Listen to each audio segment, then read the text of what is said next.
Amazon वालों ने क्या किया, लास्ट में ना डिलीवरी कंप्लीट करने के चक्कर में। Good morning guys, welcome to Indian mom studio. त्योहारों से पहले भी बहुत सारे काम थे और त्योहार जाने के बाद भी बहुत सारे काम रहते हैं। उनमें सबसे पहले जो मुझे दिख रहे थे ना घर में, वो थे गंदे कपड़े। काफी सारा ढेर इकट्ठा हो गया था क्योंकि 4-5 दिन से लगभग मैं दिवाली की शॉपिंग, दिवाली की तैयारी, इन सब में बहुत ज्यादा बिजी हो गई थी। घर में गेस्ट भी आए थे और मैं भी लोगों से मिलने के लिए गई दिवाली देने के लिए। तो इस बीच में मैंने कपड़े बिल्कुल वॉश नहीं करे। तो आज मैंने ना 3-4 लॉट लगाए थे मशीन के और सारे के सारे कपड़े वॉश कर लिए। इसके बाद जो दिवाली पर सजावट करी थी वो भी सामान निकल कर बाहर आ गया था, तो उसे भी जगह पे अब रखना है। और दिवाली में ना थोड़ा थोड़ा करके इतनी सजावट हो जाती है कि बहुत सारा सामान निकल के बाहर आ जाता है। अगर सही जगह पे नहीं रखेंगे तो नेक्स्ट ईयर फिर वो मिलेगा नहीं। और मैं हमेशा से बताती हूँ कि मैंने हर चीज के अपने अलग बॉक्स बनाए हुए हैं जिससे चीजें मुझे आराम से मिल जाएं। और ये ना भाई दूज से अगला वाला दिन है और सुबह उठते ही मुझे घर में इतनी चीजें फैली हुई दिख रही थी। सजावट भी जो दिवाली की करी थी वो दिवाली तक तो बहुत अच्छी लग रही थी, लेकिन उसके बाद मुझे लग रहा था कि मुझे इन सब सजावट को हटा देना चाहिए, इन्हें जगह पे रख दूं तो अच्छा रहेगा। देखा जाए तो घर के जो काम होते हैं वो कभी ना खत्म होने वाले काम होते हैं। त्योहारों से पहले कुछ और काम और त्योहारों के बाद कुछ और काम, लेकिन काम है कि चलते ही रहते हैं। जिंदगी आगे बढ़ती रहती है। तो जितने भी फूल माला प्रशांत ने यहाँ पर टांगी थी सब मैंने हटा दी। इन सूखी माला और फूलों का मैं क्या करूंगी वो भी मैं आपको बाद में दिखा दूंगी।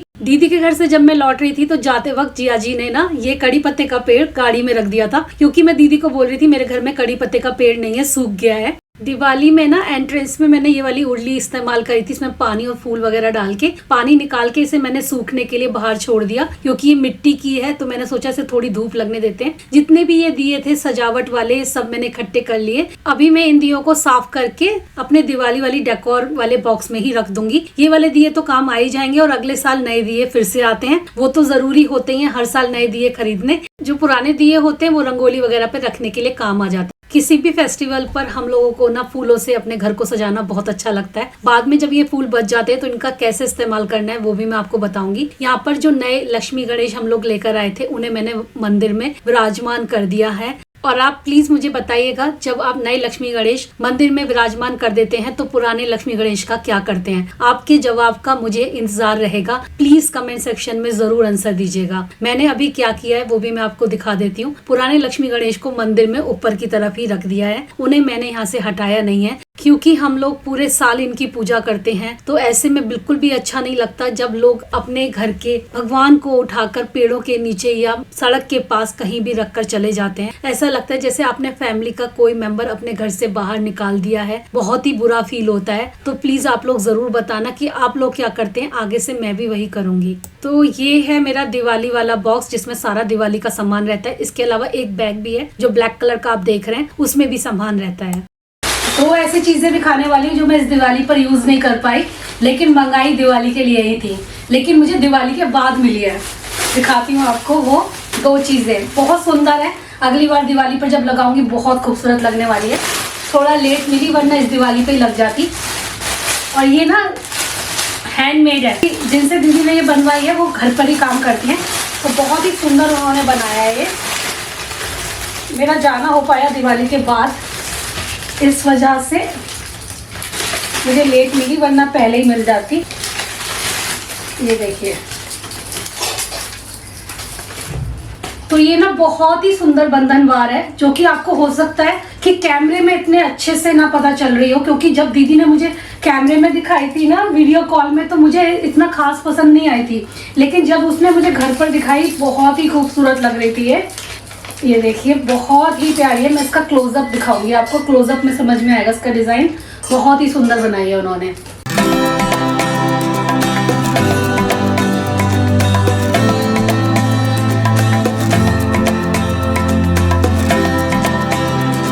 नेक्स्ट ईयर जन्माष्टमी पे भी बहुत अच्छी लगेगी, क्योंकि इसमें गाय बनी हुई है, श्री कृष्ण भगवान बने हुए हैं, तो मैं जन्माष्टमी पे भी लगा सकती हूँ। क्या आप लोगों के साथ भी ऐसा होता है जब विंटर आती है तो आपकी जो स्कैल्प है वो काफी ज्यादा ड्राई फील करती है और क्या होता है इचिंग होने लगती है, डैंड्रफ बढ़ जाता है बालों में? तो उसके लिए जो आपको शैम्पू एंड कंडीशनर अप्लाई करने हैं ना, वो ऐसे होने चाहिए जो कि एंटी डैंड्रफ हो।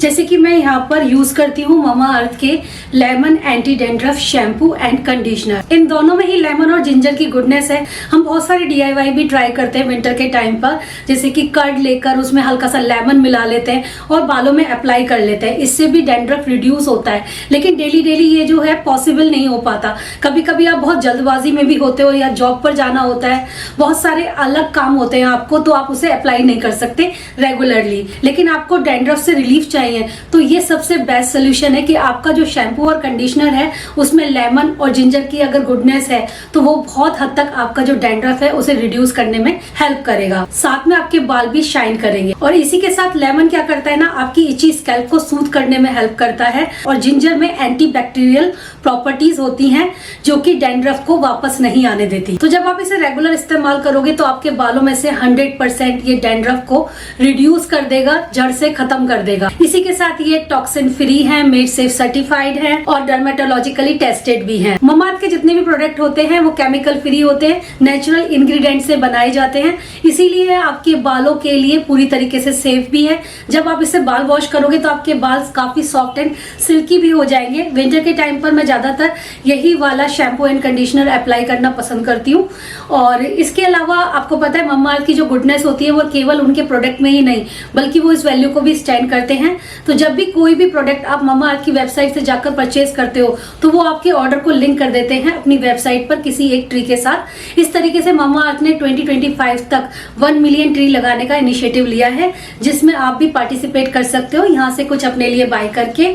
इसके अलावा ममाअर्थ के जितने भी प्रोडक्ट होते हैं वो आपको फ्लिपकार्ट, नायका, अमेजॉन और खुद ममाअर्थ की वेबसाइट और ऐप पर मिल जाएंगे। आप अगर ऐप और वेबसाइट से परचेज कर रहे हो तो आप मेरा कूपन कोड यूज कर लेना जो कि है IMS 2023, जिसे लगाने से आपको 20% डिस्काउंट मिल जाएगा। अगर आप ऑनलाइन नहीं परचेज करना चाहते तो अब तो बहुत जगह इनके स्टोर्स भी ओपन हो गए, वहां पर भी आप जाकर बाय कर सकते हो। सेकंड चीज जो मैंने मंगाई थी वो थी ये है गूगल होल्डर या इंसेंस होल्डर कह लीजिए आप। बहुत सुंदर है, ये पूजा में रखा हुआ बहुत अच्छा लगता है और ये भी मुझे बाद में रिसीव हुआ। एक और चीज मंगाई थी लेकिन वो मैंने मिठाई रखने के लिए मंगाई थी। मिठाई रखने का एक स्टैंड था बहुत ही खूबसूरत। मैंने सोचा था पूजा में इस बार मिठाई उसी में लगाऊंगी, लेकिन इन लोगों ने अमेजोन वालों ने क्या किया, लास्ट में ना डिलीवरी कंप्लीट करने के चक्कर में इन्होंने सिर्फ डिलीवरी कंप्लीट करने पे ध्यान दिया, ये नहीं दिया सही सामान भी भेज रहे हैं टाइम पर या नहीं। इन्होंने उसकी जगह मुझे एक ऐसी चीज भेज दी जो कि बहुत ही वाहियात चीज थी, बिल्कुल भी मुकाबला उसका उस चीज से कर ही नहीं सकते हो, मतलब कुछ भी था वो। जबकि मैंने प्रॉपर स्टैंड मंगाया था, जो मैंने स्टैंड मंगाया था उसकी पिक्चर मैं आपको साइड में दिखा दूंगी। उसकी जगह पर उन्होंने मुझे ये भेज दिया था और जो भेजा था उसकी भी पिक्चर लगा दूंगी क्योंकि मैंने पिक्चर क्लिक कर उनको अमेजोन को भेजी थी कि आपने गलत प्रोडक्ट भेज दिया है। ठीक दिवाली वाले दिन उसकी डिलीवरी हुई थी,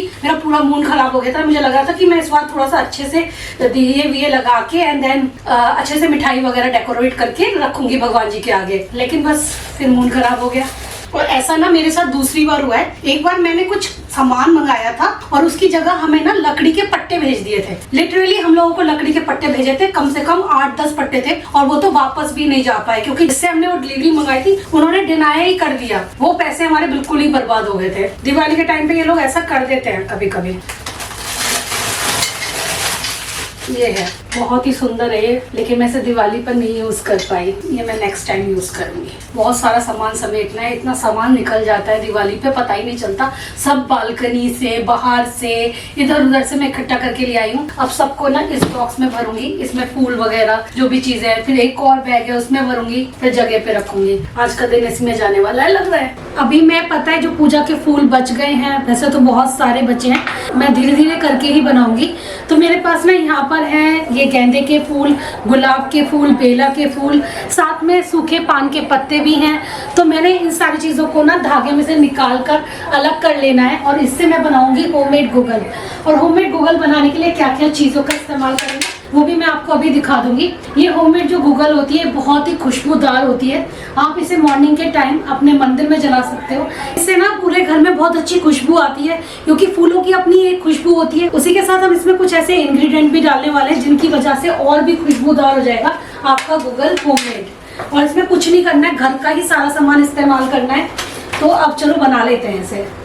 ये बनाने के लिए आपको करना क्या है ना, आपके पास फूल और मालाएं जो भी पूजा में आप चढ़ाते हो, डेली भी लोग चढ़ाते हैं अपने घर में, उनको बस इकट्ठा कर लेना है और थोड़ा सुखा लेना है। अगर सुखा नहीं पा रहे हो तो कढ़ाई में थोड़ा सा हल्का सा गर्म करके उसमें से जितना भी मॉइस्चर है हो सके तो निकाल दीजिए। वैसे 2 दिन अगर आप इन्हें धूप में ऐसे छोड़ेंगे तो यह अच्छे से सूख जाते हैं। अभी तो बहुत सारे फेस्टिवल गए हैं तो इस वजह से मेरे पास बहुत सारी फूल और मालाएं हो रही थी, तो यहाँ पर मैंने जितने भी गेंदे के फूल थे उन सबको एक साथ इकट्ठा करके इस तरीके से कर दिया, और जो इसकी जो वेस्ट थी ये मैंने एक साइड कर दी है। इसी तरीके से मैंने जो व्हाइट कलर के फूल थे उनके भी सारी पत्तियां निकाल ली। कुछ पान के पत्ते थे जो हम लोगों ने मंदिर में चढ़ाए थे, वो सब मैंने इसी में सुखाकर डाल दिए। इसी के साथ मैंने गुलाब की जो मालाएं थी उनको भी मैंने इसी में डाल दिया है। आप चाहो तो गुलाब के जो फूल होते हैं ना वो आप अलग से बना सकते हो। 2 तरह के बन जाएंगे आपके, एक बन जाएंगे गेंदे के फूल के और दूसरे बन जाएंगे आपके गुलाब के फूल के। दोनों की खुशबू अलग अलग आएगी क्योंकि हम इसमें फ्रेग्रेंस अलग अलग डालेंगे। तो फूलों की जितनी भी पत्तियां थी वो मैंने एक ही बर्तन में इकट्ठी कर ली है। उसके बाद मैंने इसमें खूब सारी हरी इलायची डाली है, इससे इसमें बहुत अच्छी खुशबू आएगी। लौंग डाला है मैंने, इसमें तेज पत्ता डाला है। अच्छा, आप कभी बालकनी में बैठे हो और वहां पर आप इसे जलाओ तो बहुत अच्छी खुशबू भी आएगी। साथ मच्छर हैं, कीड़े मकोड़े हैं, वो भी नहीं आते, दूर भागते हैं इनसे, और घर में खुशबू भी बहुत अच्छी बनी रहती है। तो आप इन्हें बालकनी में भी जला सकते हो। कपूर मैंने इसमें डाल लिया है। इसके बाद मैंने इसमें चंदन पाउडर डाला है, या चंदन की लकड़ी हो तो वो डाल लीजिए आप इसमें। इसके बाद मैंने इसमें थोड़ा सा कोयला भी डाला है। कोयला डालने से ये होगा ना, इसका जलने में आसानी हो जाएगी। और इसके बाद आपको सारी चीजें मिक्सी में डालकर अच्छे से पीस लेनी है। बहुत अच्छे से पिस जाती है, बिल्कुल भी समय नहीं लगता, तुरंत हो जाता है। तो पहले वाले जार में मैंने क्या किया था, सारा कोयला डाल दिया था, लेकिन दूसरे बार में मैं कोयला नहीं इस्तेमाल करूंगी, बिना कोयले के भी आपको बनाकर दिखाऊंगी, जिसमें सारे गुलाब के फूलों को मैंने डाला है और उसकी जो खुशबू आएगी वो बिल्कुल गुलाबों जैसी आने वाली है। तो यहाँ पर देखिए 2 तरह के तैयार हो गए हैं। एक है हमारा कोयले वाले और दूसरा है गुलाब के फूल और प्लस चंदन पाउडर, बाकी सारी चीजें जो मैंने आपको दिखाई थी। तो अब क्या करना है ना, इन दोनों में अलग अलग तरह की खुशबू आए उसके लिए मैंने 2 तरह के एसेंशियल ऑयल यूज करे हैं। एक में मैंने यूज किया है रोज वाला और दूसरे में लेमन ग्रास वाला। तो जो मैंने रोज का बनाया था उसमें मैंने रोज वाला डाल दिया, और दूसरा जो हम लोगों ने बनाया है गेंदे के फूल का और जो सफेद फूल वगैरह डाले थे उनका, उसमें मैंने लेमन ग्रास वाला डाल दिया। तो इस तरीके से 2 तरह की फ्रेग्रेंस वाले आपके गूगल भी तैयार हो जाएंगे, और ये ना बहुत ही ज्यादा खुशबू कर देते हैं। जब आप हवन करते हो ना घर में, जो खुशबू आती है उस टाइम बिल्कुल वैसी ही खुशबू इसमें भी आएगी। अब हमें इसमें ना घी डालना है, क्योंकि घी से इसका एक बेस तैयार होगा, और वो आपको अपने हिसाब से डाल देना है। इतना डालिए कि जिससे कि आराम से बंध जाए। जैसे एक डो तैयार करते हैं ना, बिल्कुल वैसा डो तैयार हो जाना चाहिए इसका। और अब हम इन्हें, जब ये तैयार हो जाएगा, इन्हें साँचे में डाल देंगे। साँचे आपके पास अगर घर पर है तो आप उनमें डाल लीजिए, अदरवाइज आप एक काम कर सकते हैं, टी लाइट्स नहीं होती उनको आपको इस्तेमाल करना है। किस तरीके से, टी लाइट की जो मोमबत्ती है वो तो आपको निकाल लेनी है, और जो नीचे का जो बेस होता है एल्युमिनियम वाला, उसको एज अ बेस आप एज अ साँचा यूज कर सकते हो। इनमें बस फैलाकर इन्हें लगा दीजिए और बहुत अच्छे से गोल शेप में ये निकल कर बाहर आ जाएंगे। इनको थोड़ी देर आप धूप में सुखा सकते हो या फिर आप रेफ्रिजरेटर में सेट भी कर सकते हो 10 से 15 मिनट रखकर, लेकिन मुझे जरूरत नहीं पड़ी क्योंकि मेरा बेस बहुत अच्छा बनकर तैयार हो गया था। और इसके बाद बस मैंने बाहर छोड़ा है इसको। साँचा या टी लाइट भी नहीं है ना आपके पास तो आप हाथों से भी इसकी शेप बना सकते हो, जैसे मैंने यहाँ पर बनाई है। कुछ तो मैंने ऐसी छोटी छोटी टिक्की के शेप में बना ली, कुछ मैंने गूगल की शेप में बनाई है। तो इस बार आप लोग भी अपनी फूल मालाओं को रीयूज करना इस तरीके से। वैसे ये खाद के लिए भी बहुत अच्छी होती है, प्लांट में भी अगर आप डाल दोगे ना सूखे फूल और मालाओं को, तो वो बहुत अच्छा खाद का भी काम करती हैं। मैं इसकी बात नहीं कर रही हूँ, जो ड्राई फूल होते हैं ना उनको आप डाल दीजिए, तो वो खाद के लिए भी बहुत बढ़िया रहते हैं। तो दोस्तों आपको ना इसे 2 दिन लगभग धूप में अच्छे से रखना है, जिससे कि जितना भी मॉइस्चर अगर थोड़ा बहुत फूलों में भी रह गया है तो वो भी सब उड़ जाए और ये अच्छे से जल पाए। आज का ब्लॉग था इतना ही। उम्मीद करती हूँ ये ब्लॉग आपको पसंद आया होगा, थोड़ा बहुत हेल्पफुल लगा होगा। अगर आपको मेरे ब्लॉग पसंद आते हैं, हेल्पफुल लगते हैं, इंफॉर्मेटिव लगते हैं, तो प्लीज चैनल को सब्सक्राइब जरूर करके जाइए, जिससे कि आने वाले ब्लॉग्स आपके साथ मैं शेयर कर सकूं, आपकी होम स्क्रीन पर वो तुरंत पहुंच जाएं। लव यू गाइज एंड जय श्री कृष्णा। Bye bye.